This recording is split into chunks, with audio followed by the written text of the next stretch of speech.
Coming up on this episode of SEVA TV, we find funding for public education and speak up against injustice. Stay tuned for all this and more, only on SEVA TV.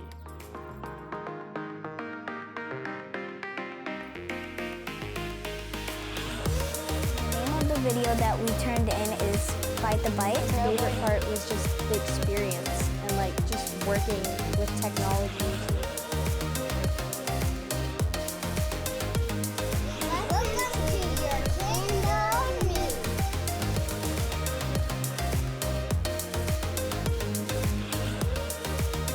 The motivation and the teamwork.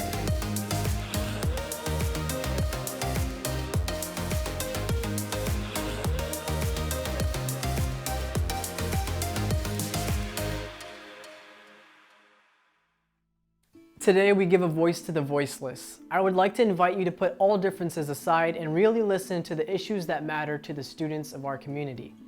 During these unprecedented times, it's more important than ever that we band together while sheltering apart.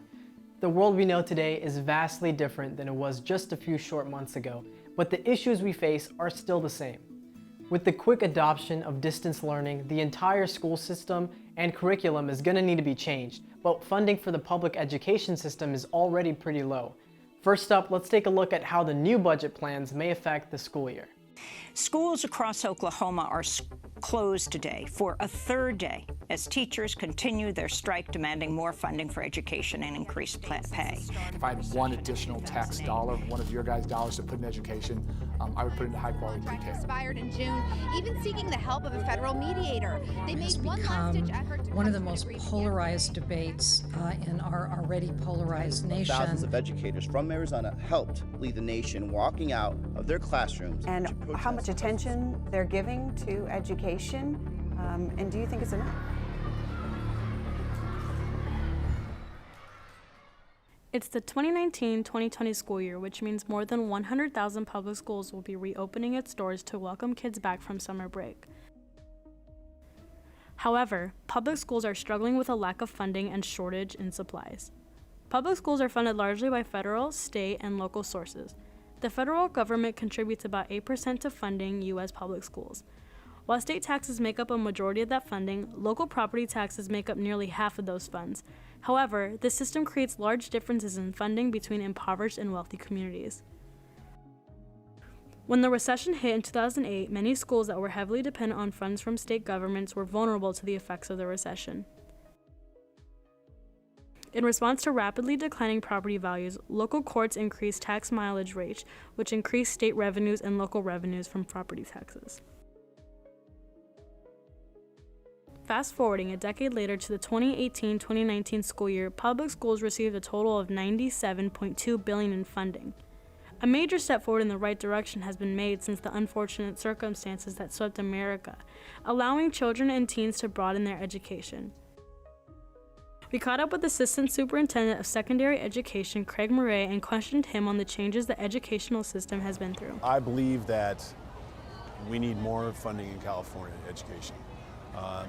I know that the government's done more in recent years, particularly since the Great Recession, to fund schools in a more sufficient manner. But we still, with rising costs and other obligations that the district has in a society that has increasing costs, it is not sufficient to do what we need to best serve our students. Despite overwhelming support for the funding of public education, many argue that giving more money to school raises already high taxes. Some also believe that giving schools more and more money does nothing to teach them about proper budgeting. Educational reformers argue that the sky is falling and we have to reinvent public education. However, many teachers disagree with this notion. The mission for schools is changing. Going through the normal education process and teaching people how to read, write, and calculate, I think used to be the traditional mission. Right now, there's more of a emphasis on making sure that we're reaching out to people that need extra services, and I think that that's when we're underfunded. I think we're funded to do the traditional education that public schools have had in the past. But we don't have the funding in order to do that outreach, to do the home visits, to give extra resources to students who need extra resources. Restoring school funding should be an urgent priority. Spending cuts at the state level can have serious consequences. It can force school districts to raise local revenue or scale back on educational services. When asked about things that had to be cut back, one maintenance and operation worker of the Natomas Unified School District told us of the changes he's seen in the educational system. I think the one that pops to mind that has changed over the years significant would probably be how much money is allocated towards the athletic department.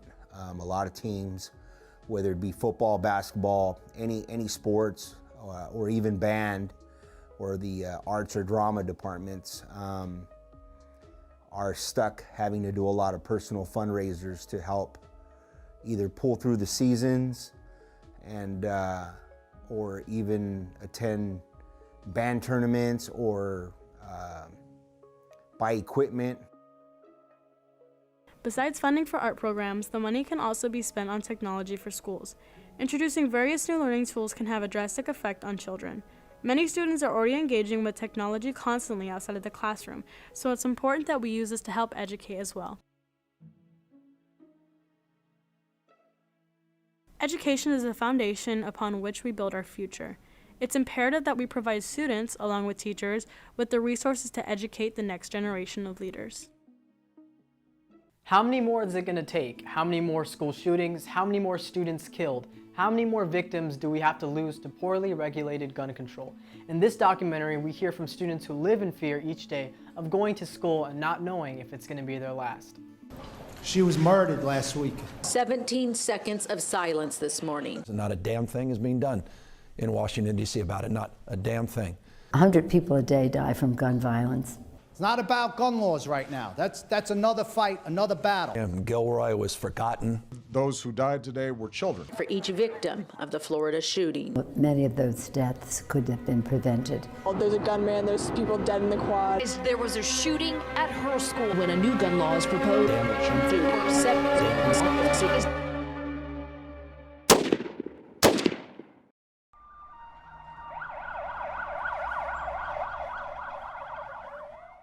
I've been surrounded by gun violence my entire life. My name is Abigail Biebel, and I come to school every day fearing that I might not come home to my family because someone came to campus and started shooting.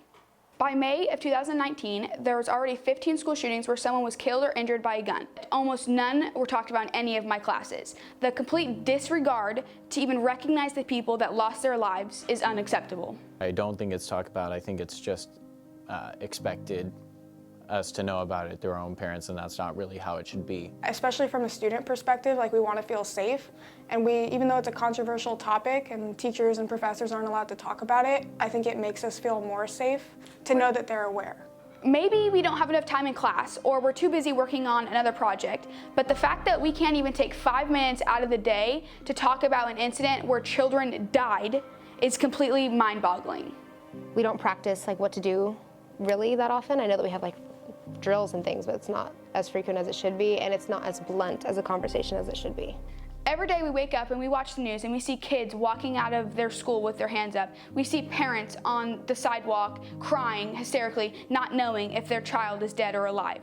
We see all of it. After we see that, we're expected to feel safe.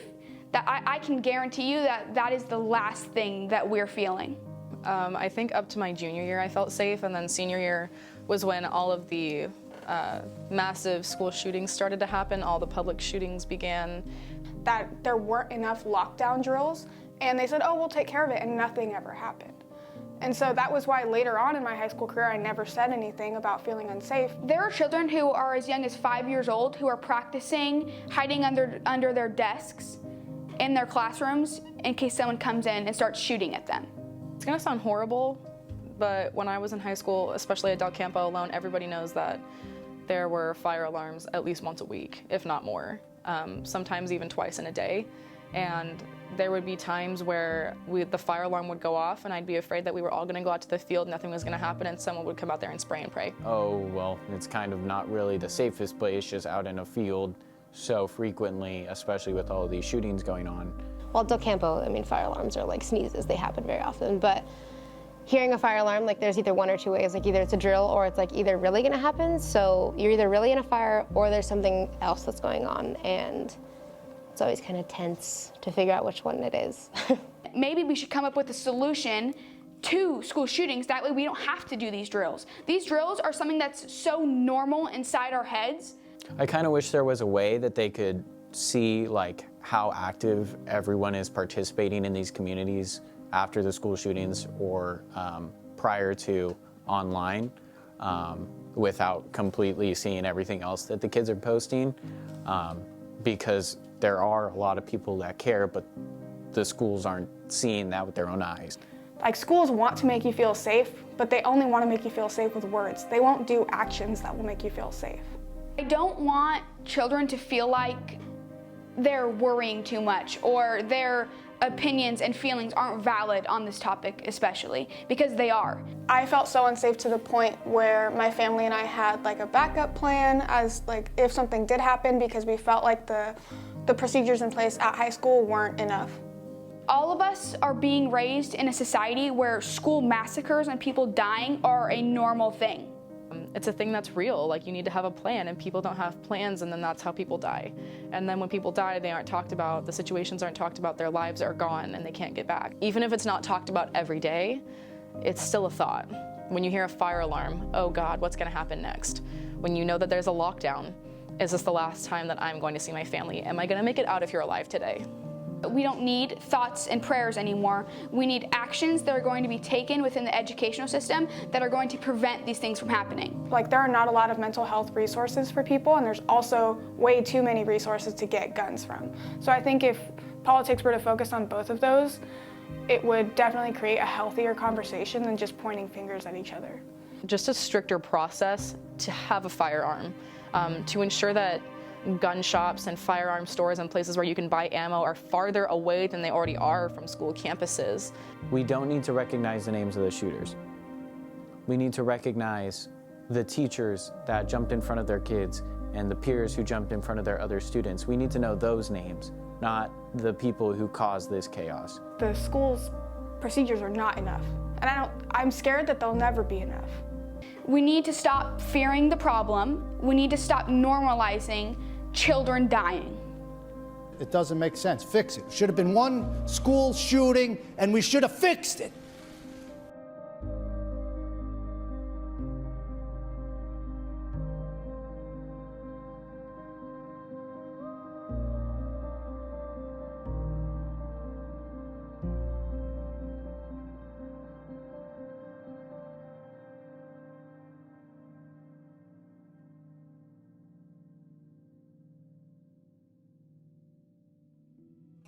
Equality does not always equal justice. By this, I mean equality assumes that everyone is created equal in their abilities or talents, while justice ensures that resources are made accessible to those who need it in order to give everyone an equal opportunity. Now, this may be a tough concept to wrap your mind around, so Jay has made this PSA to illustrate the relationship between equality and justice. I wrote the actual storyboard itself. I was half of the cameraman. Me and my partner were both technically producers for the actual video itself, so we took turns, and I was also talent. Well, personally, like I mentioned before, I was listening to a podcast, and they were simply talking about how they're having an argument of the difference between equality and justice. I can't remember the name of the podcast, but that kind of sparked an idea, because at first my initial idea was equality does equal justice. However, the more they progressively talked about it, I understood that there's a difference between equality and justice. So. And then also the idea of making fun of my friend's height difference. One of them is really tall, one of them is really short. I happen to be in the middle. We happen to look like cellular towers right next to each other on the phone. So just simply looking over the fence and just having the idea of visually representing our height difference, but also could have a metaphorical meaning of something else in life. That's kind of the idea that I wanted to put into the video. Personally, what I've gone through is I know that I have my own battles, and everyone has their own battles, but not every single situation not every single situation can have the same solution.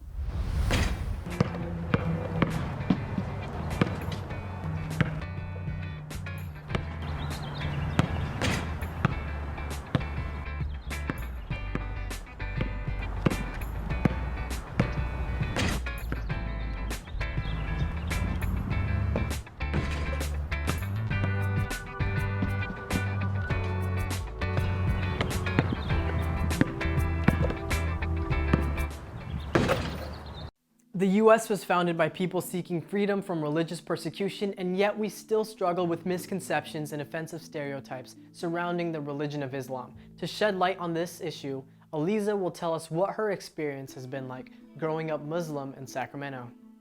Growing up in Sacramento as a Muslim American, I have seen people make incorrect assumptions about Islam. I reached out to several Muslim Americans in my community to help me bring awareness about our faith. My title is Executive Director of CARE, Council on American Islamic Relations, Sacramento Valley and Central California office.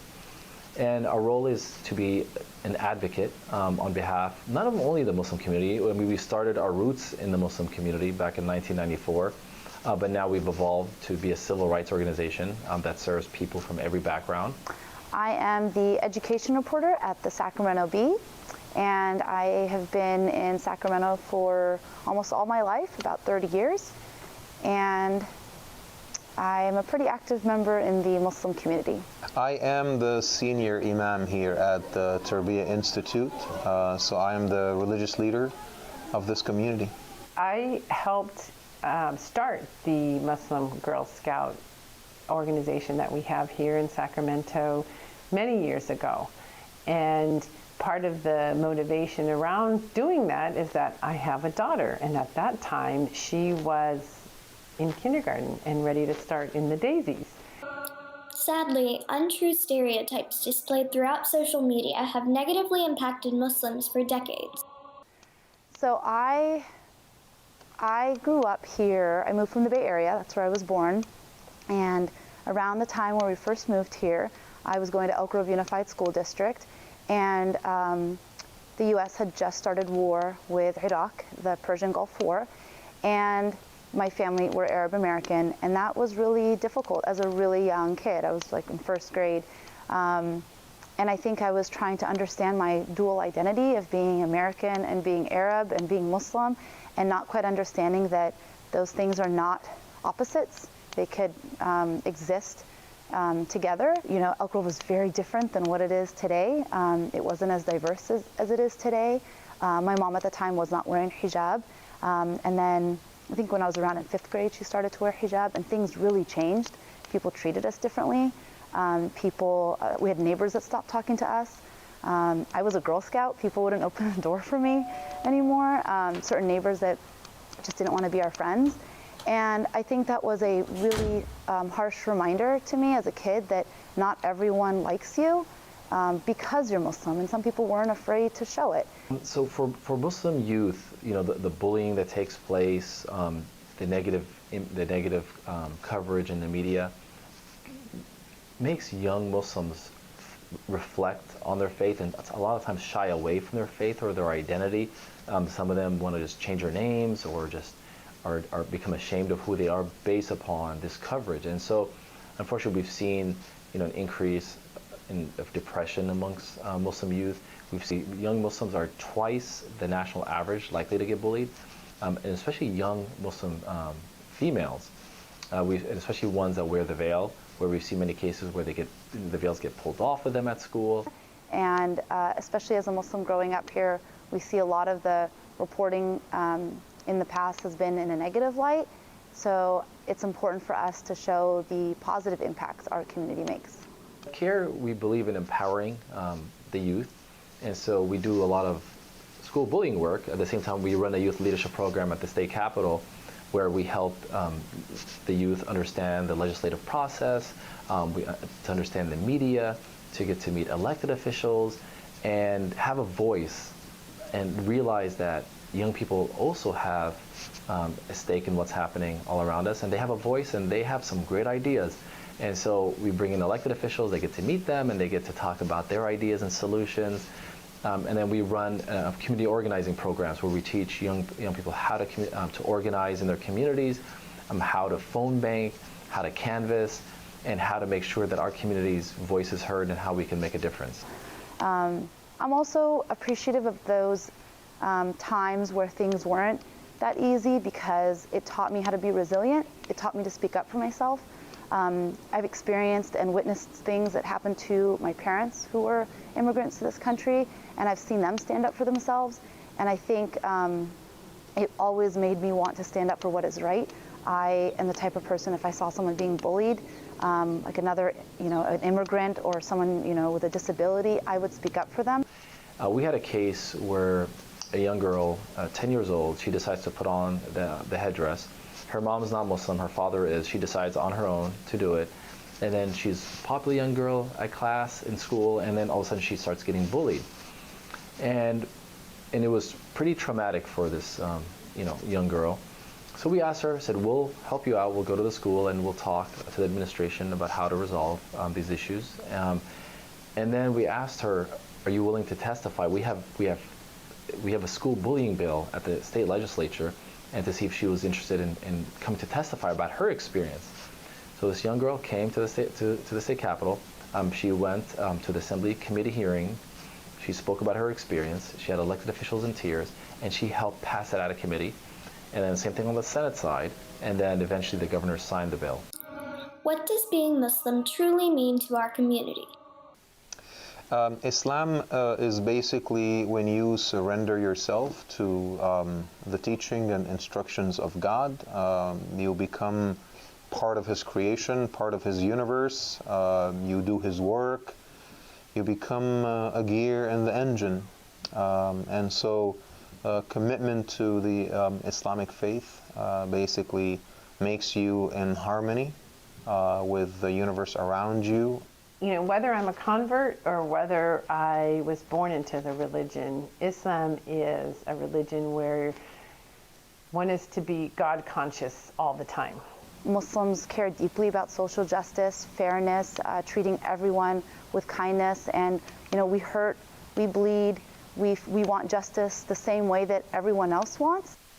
So many people of faith believe in God, and so the Abrahamic faiths, which is Judaism, Christianity, and Islam, come from the same from the same source, which is the Prophet Abraham. That's who we're all connected with, and the messages is the same. So there are some theological differences, no doubt, but the majority is going to be very similar. One of the things as a convert that has been the strongest impact for me is that when I came to Islam, I didn't come from a religious background.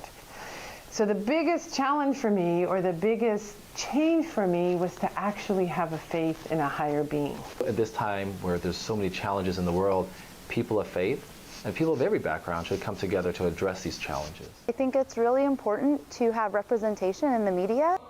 Muslims pray 5 times a day, but why? Muslims pray 5 times a day. So 5 times a day, we take a spiritual break. We stop what we're doing. We get away from our computers, our phones, and we just have this 5-minute, meditation session. When you've prayed towards a certain direction all your life, and you're getting to see that place, and then the instant your feet touch the ground, everyone that's around you is focused on the same thing. They're not caring about their bills. They're not caring about everything else that's going on, your day-to-day work. Your whole sole focus is on worship. The biggest one would be when I went for Hajj, or the pilgrimage, the 5th pillar. And going there, I had the opportunity to go with friends back in 2004. The deepest moment for me then was one time we were in prayer, and this is in Saudi Arabia in the desert. We were in prayer, and it started to rain. Light drizzle, it was cool. Then it just started pouring. And by the time we finished our prayer, the water was up to our ankles. And this is in the courtyard, and we were, I think it was about 4 rows in from the Kaaba. But the fact that everyone around you is so focused on their worship that it doesn't bother them, and they're just at peace. And it was a warm rain, so it was nice. They say when people know a Muslim, their attitudes towards the faith and Muslims in general becomes much more positive. And I just tell people, get to know a Muslim, go visit their houses of worship. Anyone, you don't have to call in, you can just go on a Friday to a mosque, whether it's Salam Center here in town or Tarbiyah, or many others, and just go and visit and just see what they do at the mosque and what they talk about, and you'll see that many things they talk about are similar to what other faiths talk about. Islam is not what people incorrectly assume it is. These are not the unfair stereotypes shown elsewhere on social media. This is the truth. We live in a really different time now because, diversity, California's always been really diverse, but not certain parts of the Sacramento suburban communities. And I have been so grateful to see that change over the last couple decades, and it's been amazing, and I'm happy to be here, still living here, because I'm able to compare what it was like then and what it's like now. They say when people know a Muslim, their attitudes towards the faith and Muslims in general becomes much more positive. If you have a Muslim classmate or a neighbor, talk to him, ask him questions about, what their faith is about and all that. And you'll see that there's so many things that are in common with every faith tradition. Don't go away just yet. We'd like to share with you one of our own SEVA studio profiles. Here we're going to take a look at what the media programs at different schools across the county are doing to encourage video production in the classroom.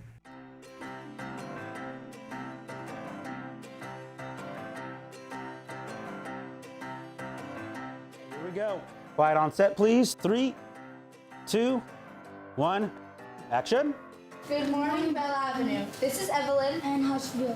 Back with the Tiger News. I get to be out helping kids, which I like to do. It sounded like a lot of fun. I wanted to try something a little bit different because I don't really do things like this at school. The kids love to see themselves on our news. It really helps them to become more confident. Students that we may not recognize as being these overachievers in certain academic areas have become kind of these high achievers in communication. It's Sarah here with your lunch announcement. Today will be winter chicken nuggets. Tuesday will be crispy bean and cheese burritos. My media teacher is Mr. Weeks. I learned how to take pictures, how to edit them, how to add the music. My favorite thing that Mr. Weeks has taught me is how to edit. He's a lot of fun. He has a lot of energy. He's very positive. When my students are making their videos, the very first thing they have to do is when they're coming up with their group, they have to come up with a storyboard. They each have varying ideas, and the fact that they have to take the time to stop, collaborate, listen to one another, it's helped them out a lot. Can we move over here? Yeah. We focus on that in our school district in regards to peer communication, collaboration, working with each other. What we can do as educators is to help scaffold their learning, and this is one of the ways I can do it as a technology teacher. There we go. Always check that bubble. Okay, thank you. A lot of my students were extremely shy before. My art director, her video got chosen for the SEVAs. She's come out of her shell so much. And the fact that so many of them are coming out of their shell, of course is gonna help them in the future. They're gonna feel more confident, and they're gonna be able to look back and actually see the work they were able to produce. I am responsible for doing the weather. I would also make the weather forecast move. I'm Alona here with the weekday weather. All this week, temperature will be in the low 50s to low 60s. My role is to record the morning announcements every Friday. My favorite piece of equipment to use is the camera because you get to move it every direction. What makes our program unique is we're a Title I school, so like 90% count as like homeless or low income. And the fact that they are able to have this opportunity, that working with the high-end camera, working with editing software, so the fact that they're able to do this gives them a leg up to be successful in high school and in college. Make it a great day or not, students, the choice is yours.